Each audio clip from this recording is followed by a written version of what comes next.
RAB চলে অস্ত্রধারী police battalion সংশোধন আইন 2003-এর অধীনে। এরা 9 জুলাই 2003 সালে পাশ হয়েছে খালেদা জিয়ার আমলে।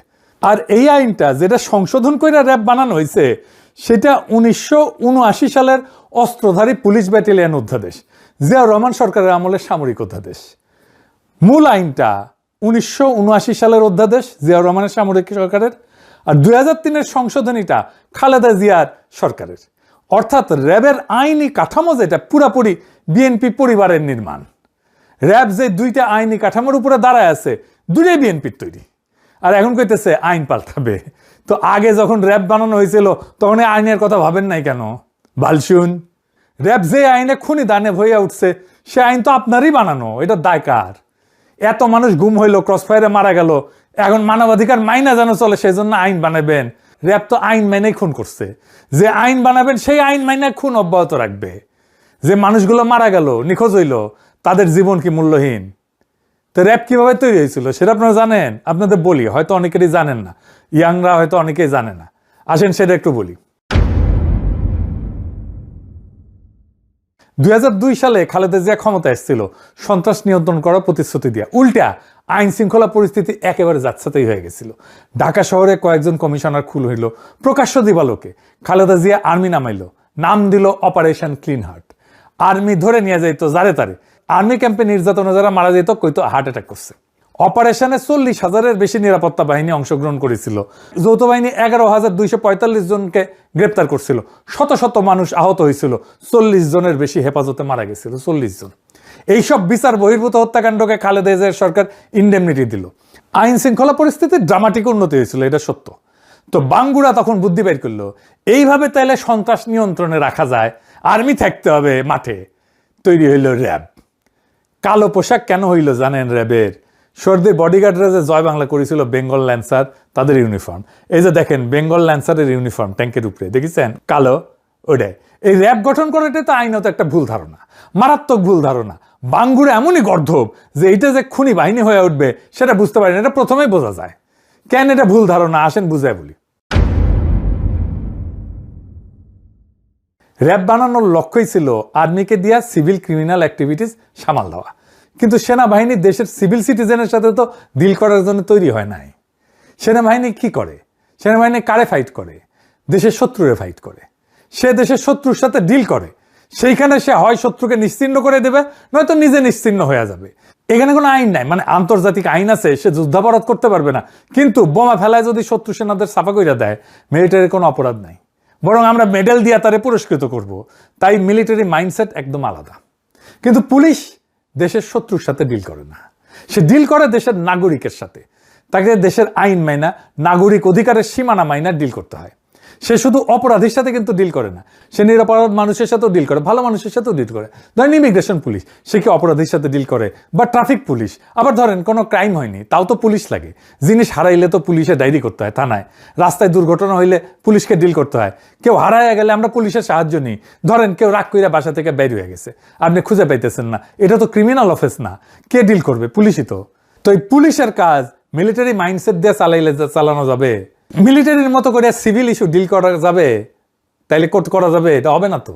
প্রতিষ্ঠার পরে খালেদা জিয়া র্যাবের ভূমিকা প্রশংসা করছিলেন, বলছিলেন যে প্রশংসা করতেছে সন্ত্রাস দমনে সাহসী এবং নিরপেক্ষ অভিযান চালানোর জন্য। পরে উনি বুঝেছিলেন যে ভুল হয়েছে। ভুল বুঝে কি করলেন? 2014 সালে খালেদা জিয়া র্যাবকে ক্যান্সার বলে বিলুপ্তির দাবি করলেন। নারায়ণগঞ্জে 7 খুনের পর খালেদা জিয়া প্রথম প্রকাশ্যে র্যাব বিলুপ্তির দাবি তোলেন। 10ই মে 2014 নিখোঁজ বিএনপি নেতা সাজেদুল ইসলাম, মানে আমাদের তুলির ভাই আর কি, তার পরিবারের সঙ্গে দেখা করে বললেন যে র্যাব গঠন হয়েছিল জনগণের জীবন সম্পদ রক্ষা করার জন্য, কিন্তু এখন এই বাহিনী রাজনৈতিক উদ্দেশ্যে ব্যবহার হইতেছে। আমি এই এলিট ফোর্স বিলুপ্তির দাবি করতেছি। খালেদা জিয়া নিজে বিলুপ্তির দাবি করছে, তুলির ভাইয়ের বাসায় গিয়ে এই দাবিটা করছে। 13ই মে 2014 সিদ্ধিরগঞ্জে 7 খুন হয়েছিল না?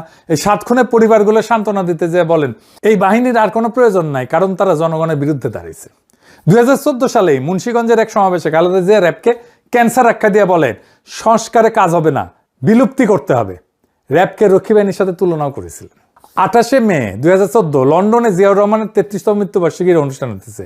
তারেক রহমান র্যাব বিলুপ্তির দাবিতে গণস্বাক্ষর কর্মসূচি উদ্বোধন করে কইলেন র্যাব অবিলম্বে বিলুপ্ত করা সময়ের দাবি। নারায়ণগঞ্জের 7 খুনে শুধু র্যাব সদস্যরাই জড়িত না, প্রধানমন্ত্রী শেখ হাসিনাও জড়িত। বিএনপি র্যাব বিলুপ্তির জন্য 2024-এর পরে আনুষ্ঠানিক সুপারিশও দিল, কি মজার কথা। 5ই ডিসেম্বর 2024 অন্তর্বর্তী সরকারের পুলিশ সংস্কার কমিশনে আনুষ্ঠানিক প্রস্তাব জমা দিল। সেখানে র্যাব বিলুপ্তি আর একটা পুলিশ কমিশন গঠনের সুপারিশ ছিল। 10ই ডিসেম্বর গুলশান কার্যালয়ে সংবাদ সম্মেলন করলো বিএনপির স্থায়ী কমিটির সদস্য আর এখনকার স্পিকার মেজর হাফিজ। ওইখানে আনুষ্ঠানিকভাবে দাবিটা ঘোষণা করলেন। উনি বললেন, মেডিকেল সায়েন্সে এটা বলা আছে, যখন গ্যাংগ্রিন পুরোপুরি ছড়ায় যায় তখন কাইটে ফেলা ছাড়া উপায় থাকে না। র্যাব আন্তর্জাতিকভাবে নিন্দিত হইয়া দেশের ভেতরে দানবে পরিণত হয়েছে। বেশিরভাগ গুম, খুন আর বিচার বহির্ভূত হত্যাকাণ্ড র্যাবই করেছে। তাই আমরা এর বিলুপ্তির সুপারিশ করিতেছি। ভিডিও আছে, দেখেন, এডিটর সাহেব দেখান। যত ধরনের খুন যখন এবং যত এক্সট্রা জুডিশিয়াল কিলিং সবকিছু অধিকাংশই এই র্যাবের মাধ্যমে হয়েছে। সেজন্য আমরা এটিকে বিলুপ্ত করার জন্য সুপারিশ করেছি। দেখেছেন, এইভাবে বলার পরে ইউনূস সরকারের তো উচিত ছিল পরের দিন র্যাব বিলুপ্ত করে অধ্যাদেশ জারি করে নাই। কেমন বেকুব দেখেন, রেখে দিছে। হ্যাঁ, এত বেকুব এই ইউনূস সরকার ছিল।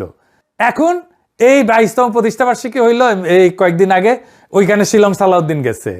ওইখানে বলে যে র্যাবের জবাবদিহিতা, স্বচ্ছতা আর মানবাধিকার সুরক্ষা নিশ্চিত করতে নতুন আইন প্রণয়নের উদ্যোগ নিয়েছে সরকার। সরকার বিবেচনা করতেছে এই বাহিনী বর্তমান নামে চলবে নাকি নতুন এলিট ফোর্স গঠন করা হবে। নতুন নাম হয়েছে কিন্তু। আরো বলছে যে কিছু কর্মকর্তার কর্মকাণ্ডে বাহিনীর ভাবমূর্তি ক্ষুণ্ণ হয়েছে। ফ্যাসিবাদী শাসন আমলে কোনো প্রতিষ্ঠানই অক্ষত থাকে নাই, পুলিশ, সেনাবাহিনী, র্যাব, বিজিবি সবাই। কিন্তু কয়েকজন কর্মকর্তার কাজের জন্য পুরো প্রতিষ্ঠানকে তো দায়ী করা যায় না। না না না, তা তো বটেই। এই যুক্তি তো আওয়ামী লীগও দেয়। যারা গ্যাংগ্রিন বলবে এরা নিজেরা, তার 2 দিন পরে বলবে কয়েকজন কর্মকর্তার কাজের জন্য পুরো প্রতিষ্ঠানকে দায়ী করা যায় না। খালেদা জিয়া বলবেন সংস্কার করে লাভ নাই, বিলুপ্ত করতে হবে। আর এরা বলবে নাম বদলাবে, আইন ঠিক থাকবে, বাহিনী থাকবে। যেই তারেক রহমান লন্ডনে নির্বাসনে থেকে র্যাব বিলুপ্তির জন্য গণস্বাক্ষর কর্মসূচি শুরু করছিলেন, সে বাংলার লুথার কিং যখন হইল তখন র্যাবের গাড়ি কিনে দেয় 163টা, নতুন ট্রেনিং সেন্টারের ব্যবস্থা করে। নাম হবে SIF, স্পেশাল ইন্টারভেনশন ফোর্স। ওরে বাবা, ইংরেজি যেহেতু কইছে ঠিকই কইছে না। আপনারা নিজেরা যা দাবি করেছিলেন অন্য সরকারের কাছে, এখন নিজেরাই করেন সেটা। নিজের দাবি নিজেই মানেন, আমাদের দাবি মানা লাগবে না। আপনারা নিজেরা যে দাবি তুলেছিলেন সেই দাবিটাই পূরণ করেন না কেন? নতুন বোতলে আগের মদ খাইতে চাই না তো আমরা। এটার নাম করতে রাজনীতি না, এটার নাম বিশ্বাসঘাতকতা। সরাসরি নিরবিচ্ছিন্ন লজ্জাহীন বিশ্বাসঘাতকতা। এই জন্য আজকের তরুণ সমাজ পলিটিশিয়ানদের পছন্দ করে না। এদের কোনো কথার দাম নাই, 1 ফুটা পয়সা দাম নাই। তারেক রহমান নিজের প্রতি কমিটমেন্ট তো রাখেনি, নিজের মায়ের একটা অঙ্গীকারও রাখে না। তারেক রহমান খালেদা জিয়ার জানাজায় গিয়ে সবাইরে বলছে, আম্মার যদি কোনো পাওনা থাকে সেটা আমি শোধ করব। তাহলে শোধ করেন। খালেদা জিয়া যা বলছেন, জাতির কাছে যা প্রতিশ্রুতি দিয়েছেন সব রাখেন, পরিশোধ করেন। মায়ের প্রতিশ্রুতি পরিশোধ করেন। রাজনীতিবিদ হিসেবে তো ব্যর্থ হয়েছেন, সন্তান হিসেবে ব্যর্থ হইয়েন না। যে বাহিনী আপনাদের বাইরেই ঘুম করছিল, সেই বাহিনীকে আপনারা পাইলা পুষা বড় করতেছেন। এর দাম দিতে হবে। আজ না হোক কাল না হোক পরশু, দাম দিতেই হবে। ইতিহাস কাউকে মাপ করে না, বিশ্বাসঘাতকতাকে কোনোদিনই করে না। আপনারা যা বলছিলেন সেটা করেন, আর যদি সেটা না করেন তাহলে বাংলাদেশের মানুষ আপনাদেরকে ইতিহাসের সেই আস্তে করে ছুঁড়ে মারবে যেই আস্তে করে হাসিনাকে তারা ছুঁড়ে মারছে। ইনকিলাব জিন্দাবাদ।